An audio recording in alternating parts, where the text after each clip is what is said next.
Certamente, esta é a pergunta que mais tem sido feita por milhões de brasileiros. A resposta é: porque os 3 pilares que sustentam uma intervenção constitucional estão locados fora de seus eixos. Além de muitos enxergarem a intervenção constitucional como golpe militar, e há um abismo de distância entre um e outro, há um segundo erro gravíssimo de interpretação pela grande maioria das pessoas, adeptas ou não à intervenção, em especial os intervencionistas, a saber, a intervenção constitucional pretendida não é feita pelo comando das Forças Armadas, e sim pelo povo. Provavelmente você que agora assiste esse vídeo torceu o nariz à procura de fundamento para a referida afirmação, certo? Bem, este mecanismo, de forma bastante didática, será elucidado agora. Segundo a Constituição Federal de 1988, que a partir de agora trataremos como CF, em seu artigo 142, há 4 portas, ou podemos chamar de gatilhos, capazes de acionar as Forças Armadas. A primeira porta, pela presidência de uma das 3 casas, legislativo, executivo ou judiciário. A segunda porta, em defesa da pátria, contra ataques de outras nações, pela lei e não pelo cumprimento da CF, e pela ordem, guerra civil, desobediência civil e paralisação do país. As Forças Armadas via comando, ou seja, seus generais, são acionadas se e somente se os 2 primeiros gatilhos forem acionados, mas os 2 últimos não. E aqui está o grande erro de interpretação feito pela grande maioria. Eles nunca tomarão a iniciativa, ou não será uma intervenção, e sim um golpe militar. Haja vista que as 3 casas jamais irão acioná-las, e também por não estarmos sob ataque de outros países. Mas o elemento central de uma intervenção está no acionamento justamente das 2 últimas portas, pois somente elas são capazes de iniciar uma intervenção constitucional. Certamente essa elucidação levou você que assiste esse vídeo a outra indagação. Mas como isso na prática é feito? Bem, temos 2 motivos constitucionais em nosso favor. O primeiro é que as 3 casas estão constantemente passando por cima da lei, a CF. E o segundo, algumas regiões já estão praticamente em guerra civil, e outras já aderiram à desobediência civil, como no caso de Santa Catarina, que 75% da sua população não declararam imposto de renda em 2017.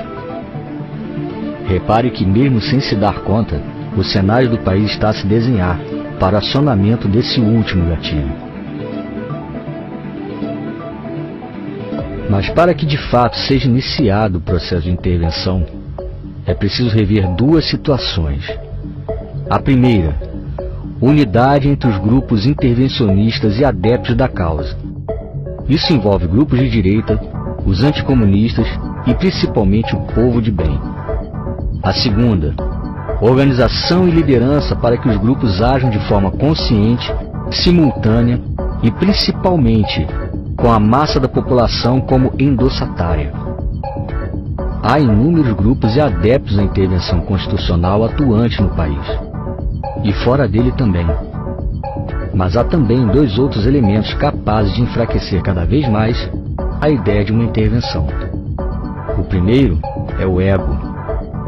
No meio deles, todos querem fazer a sua maneira de forma fragmentada. E o segundo é a falta de capitaneamento dos referidos.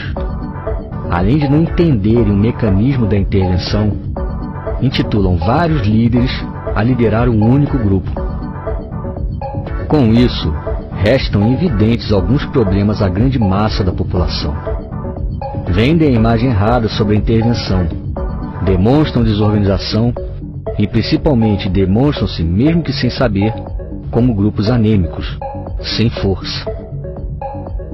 Exemplos clássicos dessa narrativa são pequenos grupos na frente de quartéis, manifestações de forma assíncrona, ideias utópicas de tomar as 3 casas à força, dezenas de grupos virtuais e, principalmente, aqueles que esperam em 2018 que o presidente acione as Forças Armadas. Infelizmente, a falta de cultura e a falta de esclarecimento do povo são nítidos em nosso país. E tudo o que se passou na história do período militar é distorcido, para que assim a história fictícia contada pela esquerda comuna vá de encontro aos seus próprios interesses, a de perpetuar-se à frente do comando do país.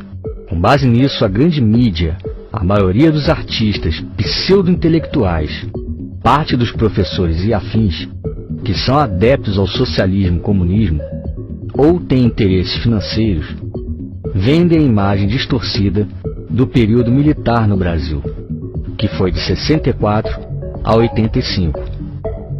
A forma como a Rede Globo tem narrado a história do período militar em sua minissérie é um exemplo cabal dessa afirmação. Covardemente, vendem a ideia de cerceamento da liberdade de imprensa, de maus tratos à população de bem, e principalmente de supostas torturas de presos políticos, e omitem informações sobre economia, desemprego, saúde, segurança e família. O cerceamento que houve no período militar foi acerca da grande mídia comunista. Não se podiam transmitir novelas com cena de sexo. Também eram proibidas letras de música que faziam apologia a drogas, à prostituição, ao comunismo e a outras obscenidades.